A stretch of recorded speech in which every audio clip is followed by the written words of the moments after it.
upcoming offseason has to be to find a way to trade Julius Randle. Even if they only get a small package in return, like a second round pick or an expiring contract, they have to trade Randle because he's a complete albatross on the team. So in this video, we're going to talk about the top 3 reasons why the Knicks have to trade Randle ASAP. The reason number 1, Randle's a turnover machine, and he's got a rock-bottom basketball IQ. So as we can see right here, Randle averaged on the season just under 20 points, 10 boards, and 3 assists a game. Now, at face value, it looks like Julius Randle was a borderline all-star caliber player, but his play on the court suggests otherwise. Now, one of the most frustrating parts about Randle's game is his low basketball IQ. So as we can see on the season, Randle averaged about 3 assists a game, which is a pretty solid number for a big man, but Randle turns the ball over just as many times as he drops a dime. The reason why Randle is such a turnover machine is due to his low basketball IQ. Randle will try to attack multiple defenders at once instead of just passing the ball, and it constantly leads to a turnover. So we're going to look at an example. So here's a perfect example. Here the Knicks were playing a game against the Indiana Pacers, and at this point, Randle attacks the basket. He draws multiple defenders. So as we can see, RJ Barrett is wide open for 3. But instead of passing it to RJ Barrett for open 3 and earning a potential assist, Randle's dumbass thinks it's a better idea to do one of his spin turnovers and then try to score on one of the best shot blockers in the league in Miles Turner. Let's see what happens. Instead, Randle gets stripped by the defender, rolls over and falls trying to get the loose ball, and the Indiana Pacers are off on the other end of the court.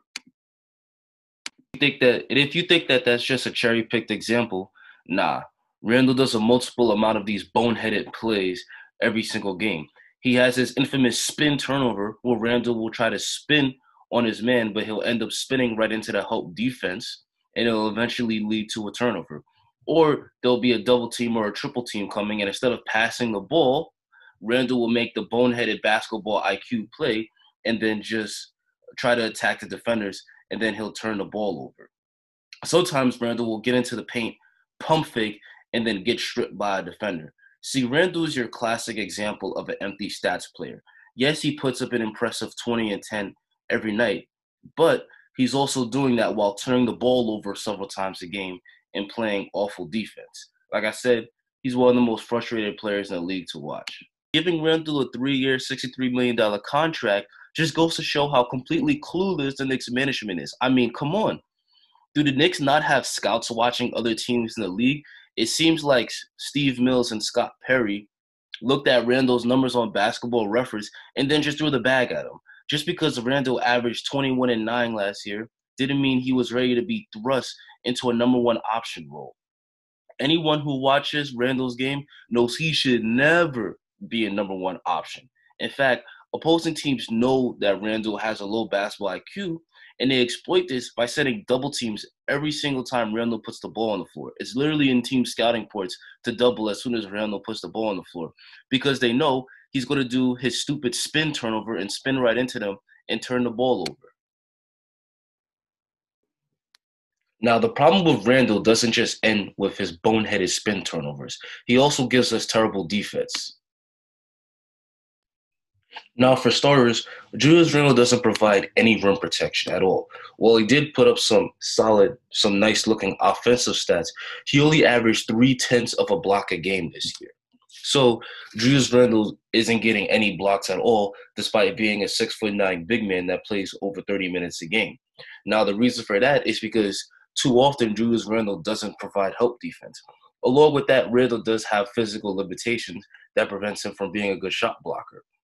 Randle's only 6'9", and he only has a 6'11" wingspan. Now, obviously, compared to the average man, a 6'11" wingspan is pretty impressive. But in the humongous world of the NBA, a 6'11" wingspan for a big man is pretty short. So, with those short arms, it makes it very difficult for Julius Randle to contest shots at the rim, which is why opponents usually shoot a high percentage against Julius Randle at the rim. And along with just the basic defensive stats, if you look at the advanced defensive metrics like defensive rating, defensive field goal percentage, they all indicate that Julius Randle was pretty abysmal on the defensive end. But I'm not the type of fan that only likes to look at stats. I also like to rely on the eye test. And the eye test says that Julius Randle is giving up points with his poor defensive plays on the court. So here's a perfect example.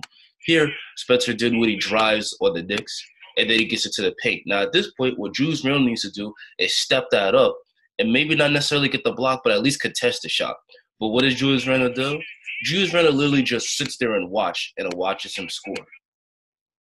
Too often, Julius Randle just simply doesn't step up on defense when he needs to, or when he does step up, he gives a half-assed effort. Here's another perfect example against the Atlanta Hawks. Here, Trae Young gets into the paint against the Knicks. What Julius Randle needs to do is at least get a hand up to contest the floater. But instead, Julius Randle has his hands down, and what happens?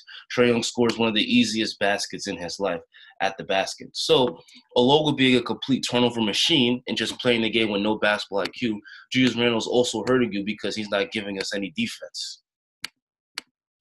Reason number 3, bad fit with RJ Barrett and Mitchell Robinson. So the final reason, and the most important reason Randle needs to be traded, is that he's a horrible fit with the Knicks' top young players. The only young players the Knicks have worth talking about is RJ Barrett and Mitchell Robinson.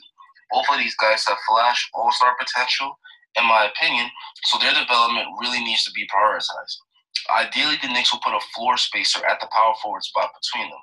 RJ Barrett is a good slasher, and Mitchell Robinson is a good big man, but he hasn't shown any shooting ability himself.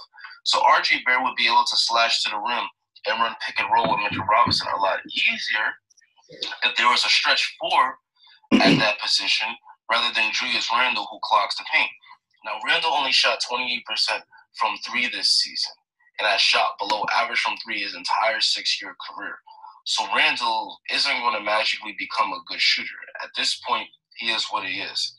Randle's lack of shooting makes him an awful fit with the young guys that the Knicks should be prioritizing. In fact, Randle and Mitchell Robinson didn't even play together that much this year because of the lack of shooting. Now, of course, Mitchell Robinson can't stay out of foul trouble, but with both Mitch and Randle together, there's pretty much no floor spacing together.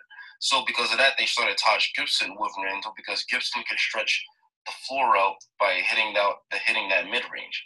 So this wouldn't even be the first time Randle was let go for the sake of spacing. The Lakers let go of Randle so that LeBron could have driving lanes. It just makes good basketball sense to start a stretch 4 instead of someone who clogs the lane. For example, the proof of this, about a year ago, before the Lakers let go of Magic Johnson actually said that one of the reasons they didn't re-sign Randle, despite his good stats, was the fact that he just wasn't going to be a good fit with LeBron. See, here's the article and here's the quote. Magic also attributes the decision to not re-sign Randle to the problem of spacing on the floor when playing him and LeBron James. Randle was a fan of bully ball, always bulldozing his way into the lane for a close look at the basket. Obviously, with his 0.5 3-point attempts per game, there was little to no spacing brought on by Randle during his last year with the Lakers. So, this wouldn't be the first time that a team let go of Julius Randle because they wanted to put shooters around their top players. So, RJ Barrett is the future of this team. He's the main guy that we hope that's going to become an all-star.